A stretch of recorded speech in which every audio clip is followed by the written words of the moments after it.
Iran की help कर रहा है पाकिस्तान के अगेंस्ट, या फिर इसके अलावा जैसे देखा जाए अभी रिसेंटली ईरान की एक शिप को जो है वो सोमालिया के समुद्री डाकुओं ने हाईजैक किया।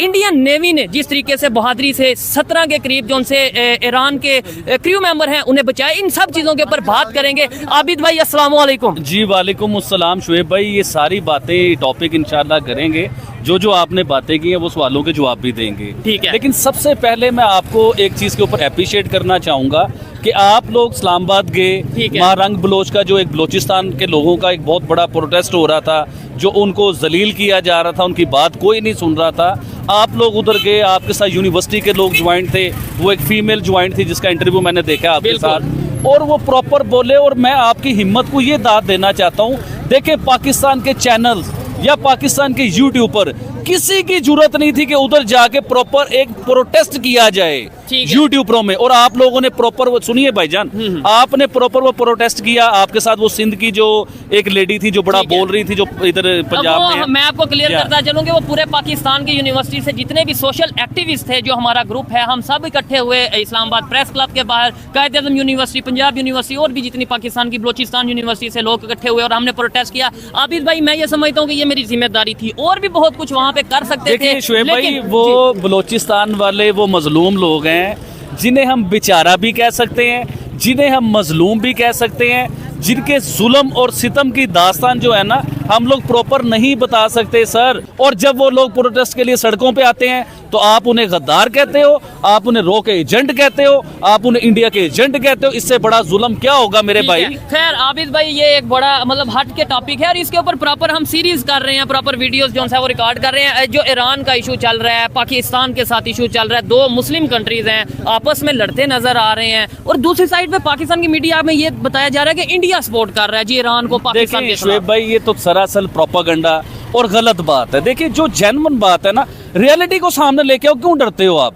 ईरान को आप ये कहना चाह रहे हो या मीडिया ये कहना चाह रही है कि ईरान और इंडिया के रिलेशन इसलिए बेहतर हो रहे हैं कि ईरान ने पाकिस्तान पे अटैक कर दिया, ये मकसद है ना कहने का। और भाई साहब, मैं आपको बताता हूँ, अपनी गलतफहमियां पहले दिमाग में से निकालिए। ईरान से इंडिया उस टाइम में पेट्रोल ले रहा था कि जब पाकिस्तान का कोई कॉन्सेप्ट नहीं था, और पूरी दुनिया ने मना कर दिया था ईरान से पेट्रोल लेने के लिए। ने मना किया था। जी सर, मैं मुख्तलिफ तरीके से बताता होता हूँ कि पूरी दुनिया से जब मना कर दिया गया कि ईरान से पेट्रोल नहीं लेना, इंडिया उस टाइम भी पेट्रोल ले रहा था। इंडिया उस टाइम भी देखे ना, जिस तरह पोर्ट बनाया ईरान में। मैं सर वही बताने लगा हूँ।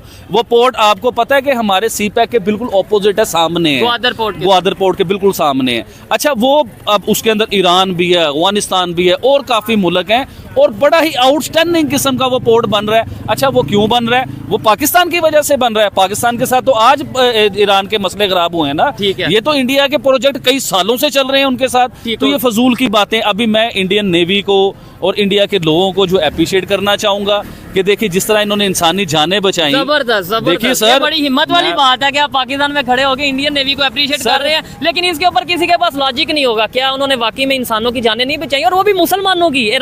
ईरान के जो क्रू मेंबर थे, इसके ऊपर तो कोई आप में से ब्लेम भी नहीं कर सकता पाकिस्तान से कि भाई आपने इंडिया के फोर्सेस की तारीफ कर दी। आज मैं इंडिया के, देखिए मैं पूरी ऑडियंस को, पूरे पाकिस्तान को बताना चाहूंगा, पूरी दुनिया को, हम सिर्फ इंडिया की तारीफ नहीं करते, जो कुछ कर रहा हो हम उसकी तारीफ करते हैं। ठीक है। अभी आज ही पाकिस्तानी फोर्सेस के ऊपर सर, हम पाकिस्तानी फोर्सेस की शुरू में हमने बताया है कि जिस तरह बलूचिस्तान वालों के साथ हो रहा है, लेकिन जहां उनकी तारीफ है हम वो भी करेंगे, क्यों नहीं करेंगे। ठीक है। अभी रिसेंटली आपने देखा होगा कि ईरान ने पाकिस्तान पे रॉकेट मारे, पाकिस्तान ने प्रॉपर भरपूर तरीके से उसका जवाब दिया। ईरान को पता चला कि हमने पाकिस्तान को छेड़ा है। देखिए, पाकिस्तान में पूरी दुनिया को पता है गुर्बत है, बिजली नहीं है, पानी नहीं है, हालात बहुत बुरे हैं, ये पूरी दुनिया को पता है, लेकिन पाकिस्तानी लोग गरीब हैं, पाकिस्तानी फोर्सेस या आर्मी गरीब नहीं है। हमने सारी जिंदगी दी है सर, हाँ। हमने सारी जिंदगी आर्मी को तो दिया है। हमारा डिफेंस इतना को मजबूत हो चुका हुआ है, चाहे हमारे बच्चों के पास खाने को पानी रोटी नहीं है, चाहे हमारे घरों में बिजली नहीं है, चाहे हमारे घरों में सुई गैस नहीं है, हम रोटी पकाने से महरूम हैं, लेकिन हमने अपनी फोर्सेस को इतना मजबूत किया है कि हमारी फोर्स, आप ईरान के साथ कंपेयर कर लीजिए हमारी फौज को, कि ईरान पाकिस्तानी फौज के आगे कुछ भी नहीं है। नहीं उसमें ये है, ये सर, तो मैं एक बताता हूं। इंटरनेशनल रिपोर्ट के मुताबिक हमारी जो सी आर्मी है तकरीबन 7वें नंबर पे आती है, 7वें 8वें नंबर पे आती है। इंडिया की आर्मी दूसरे तीसरे चौथे नंबर पे आती है और ईरान की टॉप 10 में भी नहीं है। ये तो ये एक रियलिटी है। लेकिन आबिद भाई देखा जाए एक इस टाइम ये कंसेप्ट नहीं है किसकी आर्मी बहादुर है या किसकी आर्मी मजबूत है। कंसेप्ट में हमारा रीजन या बात करने का मकसद ये है कि दो कंट्रीज नेबर कंट्रीज हैं, आपस में लड़ते नजर आ रहे हैं, ऊपर से मुस्लिम कंट्री हैं, और तीसरा कंट्री जो कि पूरी दुनिया के साथ अपने रिलेशन बेहतर कर रहा है, ईरान के सर साथ बड़ी भी कर प्यारी रहा है। बात जेन से ही मैं बात काट दूं। देखें ये मुस्लिम वाला कॉन्सेप्ट ना सबसे पहले शुएब भाई अपने जेन से निकालिए। ये मुस्लिम वाला कोई चक्कर नहीं होता, ये हम लोगों ने बनाया हुआ है, ये हमारे मीडिया ने बनाया हुआ है, ये हमारे मस्जिद के मुल्लाओं ने जुम्मे वाले दिन बनाया हुआ है जो ये किताब मुस्लिम देते उम्मा। हैं। देखिए मुस्लिम उम्मा वाला कोई चक्कर नहीं है, ये सब झूठ है। आप सऊदी अरेबिया को ले लीजिए, ठीक है। आप ईरान को ले लीजिए, आप यूएई को ले लीजिए, अभी आप सऊदी अफगानिस्तान बांग्लादेश को ले जी जी लें। अफगानिस्तान बांग्लादेश को भी ले लीजिए। अब ये सब मुस्लिम उम्मा है ना, हम इनके ठीक, बीच में है, ठीक। ये हमारे साथ साथ ही हैं सभी। अब मुझे बताएं कि कितने मुल्कों के मैंने नाम लिए हैं, हमारे पाकिस्तान के इन मुल्कों में किस किस मुसलमान के साथ रिलेशन बेहतर है, कौन से मुल्क के साथ बेहतर ये है? मैं- एक सेकंड सर, एक सेकंड ठीक है। थोड़ी सी बात शुएब भाई जी, जी। कंप्लीट होने दें, ठीक है। उसके बाद आप बोलिए। जरूर। देखिए अफगानिस्तान के साथ हमारा पंगा, बांग्लादेश के ओए होए बांग्लादेश का नाम जेन में आ गया। अभी बांग्लादेश के लिए 5 मिनट आप मुझे दीजिएगा, मैंने बांग्लादेश के ऊपर जी, बातें करनी ठीक है। है। बांग्लादेश के साथ हमारा पंगा है, उसके बाद ईरान के साथ हमारा पंगा हो गया। मतलब ये है कि अभी सऊदी अरेबिया में देखें कि मक्का में मदीना में सॉरी इंडिया की एक खतून जो वजीर थी जी। वो मदीना शरीफ गई। ठीक है। तो मकसद ये है कि सऊदी अरेबिया और ये जो सारे मुल्क है ना, इन्हें अब समझ आने लगी हुई है कि दुनिया है, दुनिया इस्लाम के साथ पूरी दुनिया है, उसे भी लेके चलना है हम लोगों ने। हम सिर्फ इस्लाम को लेके चलें, इस्लाम को लेके चलें तो फिर अपने घर जो के रह जाएंगे, नहीं उससे आगे इस्लाम नहीं को जा लेके सकते हम चले लोग। जरूर, लेकिन अगर मैं मुसलमान हूँ, मैं हमेशा ये कहता हूँ मैं फुल प्रैक्टिस करूँ, नमाज पढ़ूँ 5 वक्त की, सर, कुरान इस्लाम- पाक, लेकिन देखिए- उसे हर दुनिया के हर रिलेशन के साथ शुएब उसे भाई हम लोग मुसलमान हैं, हम ला इलाहा पढ़ने वाले लोग हैं, हमारे दिलों से इस्लाम या दीन नहीं निकल सकता है। लेकिन रियलिटी को देखें जहां मैं लेके जाना चाह रहा हूं ठीक आपको। है। मुस्लिम उम्मा कहां गई? आप ईरान पाकिस्तान के ऊपर बम फेंक रहे हैं। बांग्लादेश और पाकिस्तान का जो- बांग्लादेश की मैं आपको बात बताता हूं।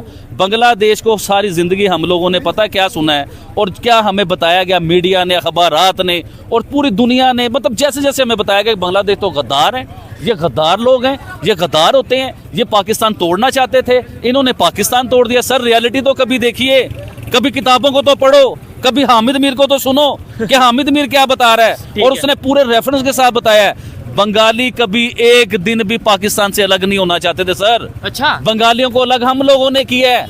बंगाली तो देख वो शेख मुजीब साहब जो थे, जो इलेक्शन जीते मुजीबुर थे, रहमान। आपको पता है कि वो तो इधर तरले करते थे कि मैं पाकिस्तानी हूँ, मेरा पाकिस्तान के साथ जीना मरना है, हमने बड़ी मुश्किल से पाकिस्तान बनाया है, हमने पाकिस्तान के टोटे नहीं होने देने, हम पाकिस्तान को अलग नहीं होता हुआ देखना चाहते। ये शेख मुजीब का बयान है ऑन रिकॉर्ड, इसकी किताबें भी मौजूद हैं, जो किसी ने लेनी हो तो हामिद मीर से जाके ले लीजिए, वो आपको किताबें भी दिखा देंगे। ठीक है। अब उसके बीच में क्या बताया जाता है कि बंगाली जो हैं, देखिए बंगाली कभी भी अलग नहीं होना। अच्छा चलें एक चीज़ मैं आपको और बताता हूँ, हमास की और इसराइल की जंग चल रही है। सर ये बात जरा गौर से सुनिएगा, दिमाग खोल के सुनिएगा। ठीक है। हमास की और इसराइल की जंग चल रही है। अब मुझे ये बताइए कि हमास तो इतना सा, ठीक है, इसराइल दुनिया की सुपर पावरों में से एक पावर है सर। ठीक है, उसके सुपर- बाद टेक्नोलॉजी है, उसके बाद पता नहीं क्या क्या कुछ है। है। हमास क्या इतने सी फोर्सेज है? वो ऑर्गेनाइजेशन है, हाँ। मतलब वो फोर्स भी नहीं है, फोर्स भी किसी नहीं है। कंट्री की अच्छा force मुझे नहीं ये है। बताएं कब से जंग चल रही है हमास की और इसराइल की? ठीक है। अभी तक हमास पीछे नहीं हो रहा, ठीक है। और अल्लाह की तरफ से उसकी मदद भी आ रही है। आपको भी पता है कि दाएं बाएं से उसकी प्रॉपर मदद आ रही ठीक है, है। लेकिन वो उसने घुटने नहीं टेके, ठीक है, उसने सिलेंडर नहीं किया, ठीक है। वो पूरा जुड़ा हुआ है, पूरा मुकाबला कर रहा है, चाहे वो उसने तबाह करवा लिया अपना सारा कुछ, ठीक है। लेकिन जुड़ा हुआ है। अब मुझे ये बताइए, जब बांग्लादेश के साथ मामला पाकिस्तान के 1971 में हुए थे, हमारे 93,000 फौजियों ने कैसे सिलेंडर कर दिया? और भाई ये वो फौजी हैं जो ला इलाहा पढ़ते हैं, हाँ, मतलब तब ये जज्बे वाले हैं, हाँ। ये तो शहादत कबूल करने वाले लोग हैं। ये तो कहते हैं कि हमारे घरों में 10 बच्चे हैं और तो 10 बच्चों को भी हम शहीद करवा दें। ठीक है। ये तो वो लोग हैं। अब मैं पूछना ये चाहता हूं कि आपने सिलेंडर कैसे कर दिया? 93,000 फौजी थे यार, 93,000 रिकॉर्ड है ये। वर्ल्ड रिकॉर्ड है। अच्छा पाकिस्तान ने 2-3 जगहों पे वर्ल्ड रिकॉर्ड बनाए हुए हैं। एक शुएब अख्तर साहब ने वर्ल्ड रिकॉर्ड बनाया, दुनिया की तेज तरीन बॉल जो है ना शुएब अख्तर ने फेंकी, नो डाउट। और पाकिस्तानी आर्मी फोर्सेस ने भी एक वर्ल्ड रिकॉर्ड बनाया है कि 93,000 अपने फौजी सिलेंडर करवाए। ठीक है। और इंडिया फोर्सेस तो भी बहुत पीछे थी। और मुझे नहीं लगता, ये मेरी पर्सनल ओपिनियन है कि शुएब अख्तर का भी कोई रिकॉर्ड तोड़ पाएगा, और हमारी आर्मी ने ये जो रिकॉर्ड बनाया 93,000 सरेंडर का, ये भी कोई रिकॉर्ड अच्छा तोड़ सर, मैं पाएगा। इसके ऊपर आपको एक और चीज बताना चाहूंगा। जो पाकिस्तानी जो आर्मी चीफ थे, मैं उनके जी। नाम नहीं लेना चाहूंगा, और एक इंडियन आर्मी चीफ थे उधर। ठीक है। जब पाकिस्तान के जनरल न्याजी थे 1971 जी में। हाँ, और इंडियन आर्मी चीफ भी जनरल थे। अरोड़ा थे। अरोड़ा साहब थे, ठीक एक है। अरोड़ा और हमारे न्याजी साहब।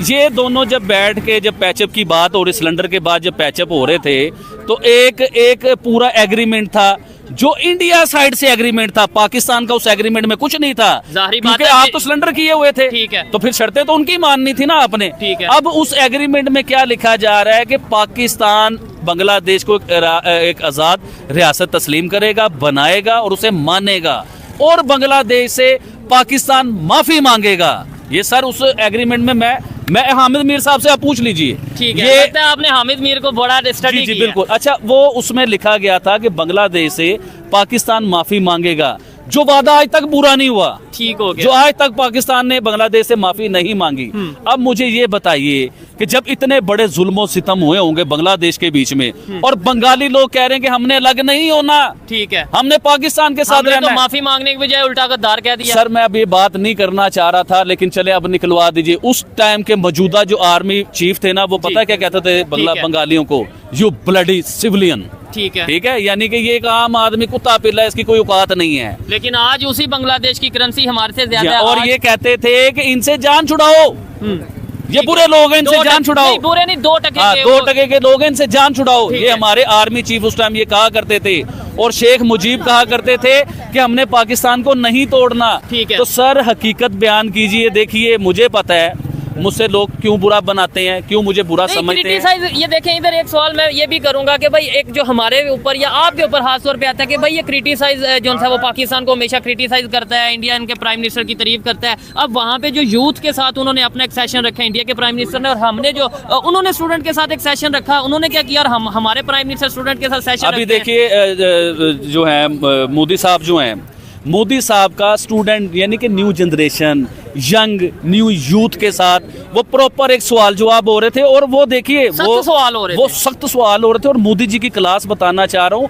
कि उधर उन्होंने अपने आप को इंडिया का 10 साल पुराना प्राइम मिनिस्टर नहीं समझा, उधर वो उन बच्चों के साथ बच्चे बन के और प्रॉपर उनके सख्त सवालों का जवाब दे रहे थे। हमारी तरह नहीं होता कि कोई सख्त सवाल करे तो उसे कहा जाए कि ये बदतमीज है, हाँ। या किसी ने इसे भेज दिया, ठीक है। या काकर साहब साजिश ने है। बकायदा एक पाकिस्तान की यूनिवर्सिटी या लम्स यूनिवर्सिटी में जब एक स्टूडेंट ने क्वेश्चन किया, तो ये कह दिया गया कि भाई आपको क्वेश्चन करने की, मतलब उसे एक तलखल अंदाज में काकर साहब को लेके आते हैं बीच ठीक है। में। देखिए, काकर साहब से मैं ये बात करना चाहूंगा, ऑन द रिकॉर्ड कैमरे के बीच में ये बात करना चाहूंगा कि आपको बलोचिस्तान के दर्द तकलीफ नजर नहीं आ रहे? यार, आप तो बलोचिस्तान से हैं, आप उधर पैदा हुए हैं, आपको पता है कि उधर क्या क्या मामलात हो रहे हैं। देखिए, एक माँ, बहन, बुजुर्ग, बच्चा कोई सड़क पे निकलता है, देखिए आप पाकिस्तान के वजीर आजम है, वो आपको अपना मैसेज देना चाह रहे हैं, आपको बता रहे हैं कि मेरा बाप नहीं मिल रहा, मेरा भाई नहीं मिल रहा, मेरी बहन नहीं मिल रही, और हम उन्हें गद्दार करार दे एजेंट देंगे। कह रहे हैं। देखिए, हम उन्हें इंडिया का एजेंट कह देंगे। हम कहीं से लूज कर रहे हैं ना, ये चीज़ हम है। कहीं से उन्हें अपना दुश्मन बना रहे हैं। देखिए ना, जिसका बाप गुम हुआ हुआ है, सर सुनिए, वो बच्चा 6 साल 8 साल का है, ठीक है। वो 20 साल बाद जब प्रॉपर जवान होगा, क्या वो पाकिस्तान से मोहब्बत करेगा? डेफिनेटली ये बड़े से सवाल है, और ये सवाल तो हमने इस्लामाबाद प्रेस क्लब के बाहर जाके भी किए, ना सिर्फ हमने किए और भी बहुत से लोगों ने किए। और एक लेकिन यहाँ पे जी, बात करता हूँ, जो हमारे जज हैं, हाँ। हमारे जज ने इसके ऊपर पता है क्या बात की? सर, ये पढ़ी लिखी बातें, आपका भाई हवाओं में बातें नहीं जी, कर जी। रहा। हमारे जज ने कहा, देखिए हमने बांग्लादेश तो गवा दिया, और इससे बलोचिस्तान हमारे हाथ में इस तरह है जैसे हाथ में रेत की मुट्ठी है आपके हाथ ऐसे ही है, वो में, निकल और जाती रेत है। निकल रही है आपके हाथ से, निकल जाएगी। तो आपकी मेहरबानी, आप इस रेत को निकलने ना दीजिए। और इस रेत को जितना बलोचिस्तान को दबाया बचाएं। जाएगा, इस रेत वाली मुट्ठी को जितना दबाया जाएगा, रेत उतनी जल्दी और निकलेगी। बलोचिस्तान हमारा है, ठीक है। बलोचिस्तान वालों का, ये पाकिस्तान है, ये पंजाब भी बलोचिस्तान वालों अच्छा, का है। क्या समझते हैं आने वाले टाइम में ईरान के और पाकिस्तान के रिलेशन मजीद कशीदगी की तरफ जाते नजर आएंगे? क्योंकि देखें, जिस तरीके से इंडिया और ईरान के रिलेशन बेहतर हो रहे हैं, इंडिया अफगानिस्तान के रिलेशन बेहतर हो रहे हैं, आपस में मतलब मतलब पूरे खित्ते में यूनिटी की तरफ लोग आ रहे हैं और हम आइसोलेट होते जा रहे हैं, अलहदा होते जा रहे हैं। देखिए, ईरान के साथ हमारा एक भाइयों वाला सिलसिला था, दोस्ती वाला सिलसिला था। अंदरूनी मामला जो है ना, उनके ऊपर ना आप बोल सकते हो, ना मैं बोल सकता ठीक है। हूँ, ना मेन स्ट्रीम मीडिया बोल सकती है। तो अंदरूनी मामलात में हमने अपने भाइयों को कैसे नाराज कर दिया, ये भी तो सोचिए कि हमने उन्हें क्या तकलीफ दी है, क्या ऐसा कुछ किया है कि वो हमारे ऊपर सीधा उन्होंने अटैक ही कर दिया। ठीक है। हमने ऐसा क्या कर दिया? देखें, हकीकत तो ये है कि ईरान हमारा ब्रदर मुल्क है। लेकिन उनका ये ब्लेम, वो ये कहते हैं कि भाई जो ईरान के ऊपर अटैक करते हैं टेररिस्ट, वो पाकिस्तान की तरफ से आते हैं। यही पाकिस्तान कह रहा है कि ईरान में हमने पाकिस्तान टेररिस्ट में मार छुपे दिए। वो भी यही कहते हैं, इंडिया भी ये कहता है कि टेररिस्ट पाकिस्तान में, अफगानिस्तान भी ये कहता है, अमेरिका भी ये कहता है। तो देखें, हमें भी तो कुछ करना चाहिए ना। सोचने वाली हमें बात भी तो है उन्हें पकड़ना कि चाहिए। अफगानिस्तान को भी हमसे इशू इस्लामिक कंट्री है, ईरान को भी हमसे इशू इस्लामिक कंट्री है। उसके अलावा इंडिया की बात करें जी, इंडिया पे तो हमने हमेशा ब्लेम डाला है, लेकिन इंडिया ने, अगर अजमल के साहब की बात करें, वो कहाँ से गया ये हामिद मीर साहब को पता है। और फिर कुछ लोग जो पाकिस्तान मेन स्ट्रीम मीडिया पे आ तो गए हैं, मतलब माइक पकड़ लिया, लेकिन उन्हें हिस्ट्री का कुछ नहीं पता, उन्हें बिल्कुल हिस्ट्री के हवाले से नॉलेज नहीं है, उन्हें ये तक नहीं पता कि बलोचिस्तान पाकिस्तान का हिस्सा कब बना था। वो ये बात करते हैं कि भाई, मेरे ज़हन में एक सवाल है, वो मेरे ज़हन से निकल जाएगा, तो वो मैं आपसे करना जी। चाहूँगा।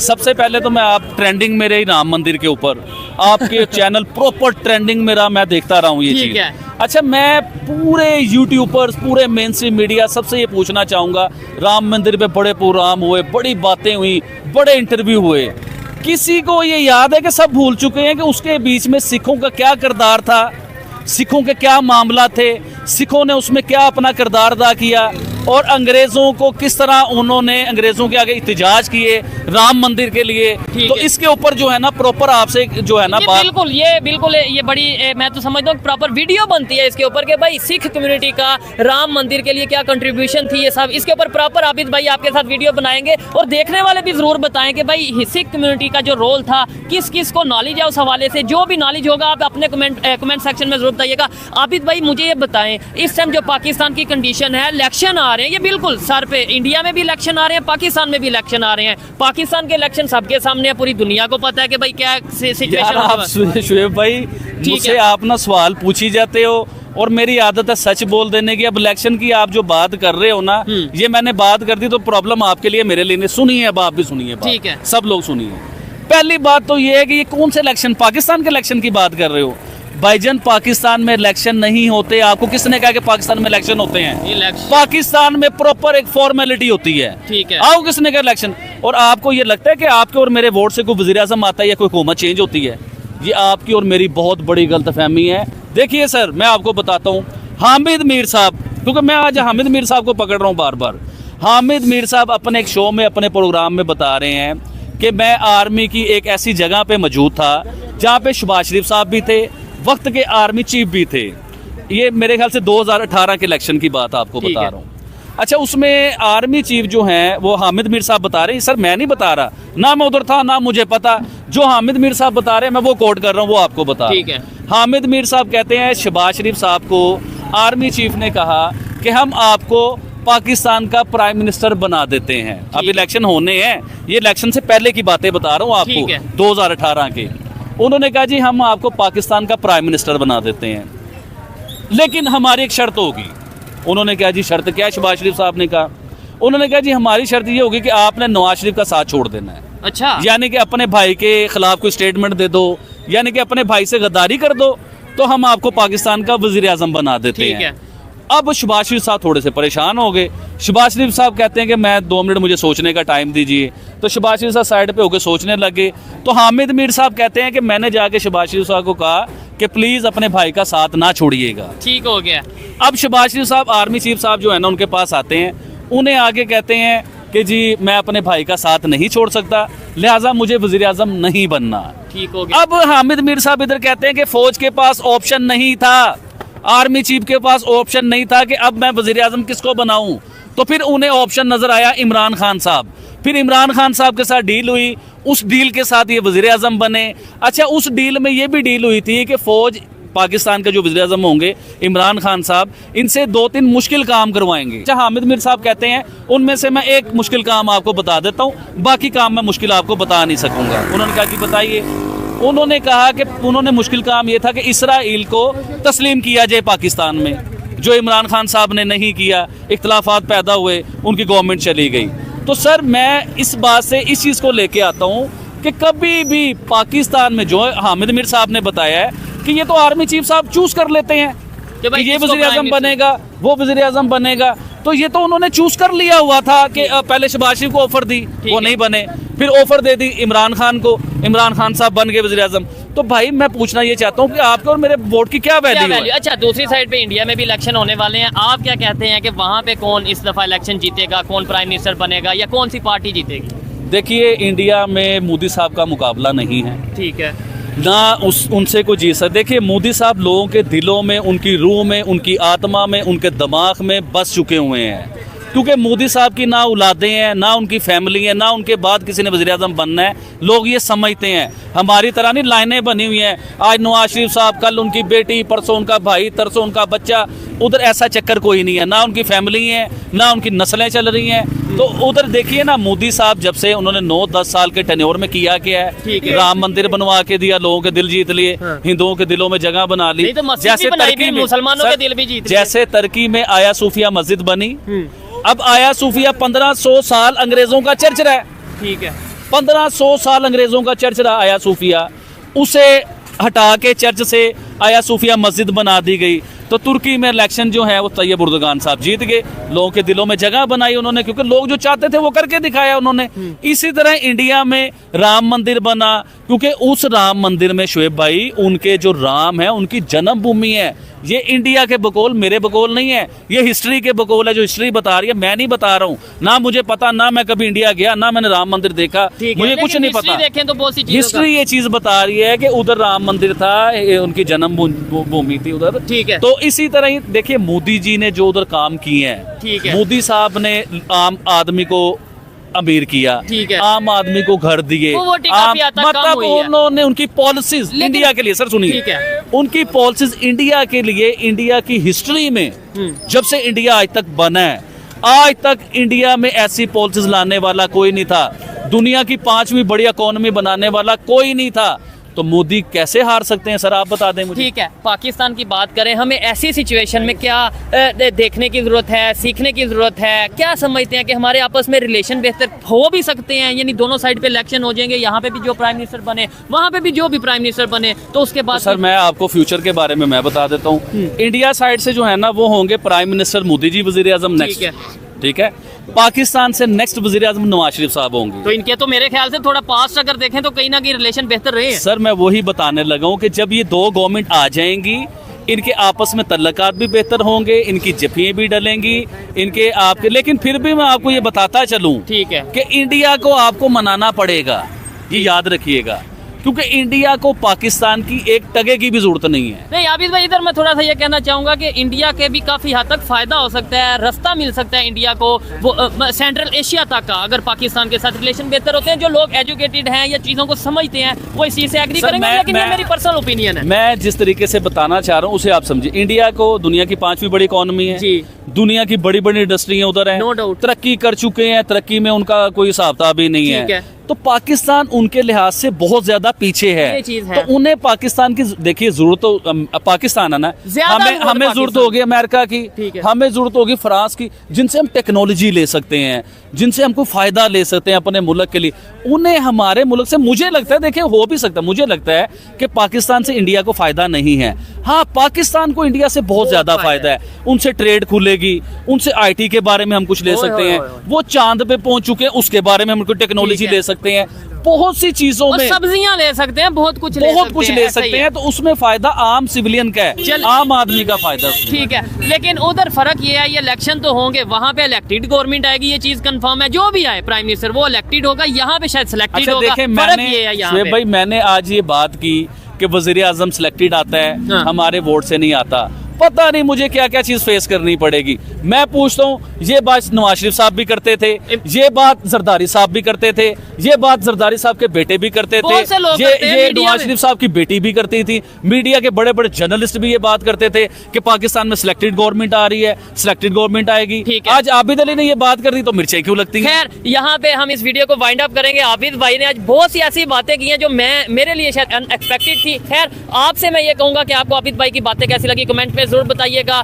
क्या आबिद भाई ने जो प्रेडिक्शन किया कि भाई दोनों साइड पे जब इलेक्शन होंगे वहां पे जिसकी गवर्नमेंट आए, यहाँ पे भी जिसकी गवर्नमेंट आए, उसके बाद रिलेशन बेहतर हो सकते हैं इंडिया और पाकिस्तान के दरमियान, आप इसके ऊपर क्या कहना चाहेंगे कमेंट में बताइएगा। ये थी आज की वीडियो कैसी लगी ये भी कमेंट में बताइएगा। मिलते हैं नेक्स्ट वीडियो में, तब तक के लिए पीस आउट, अल्लाह हाफिज।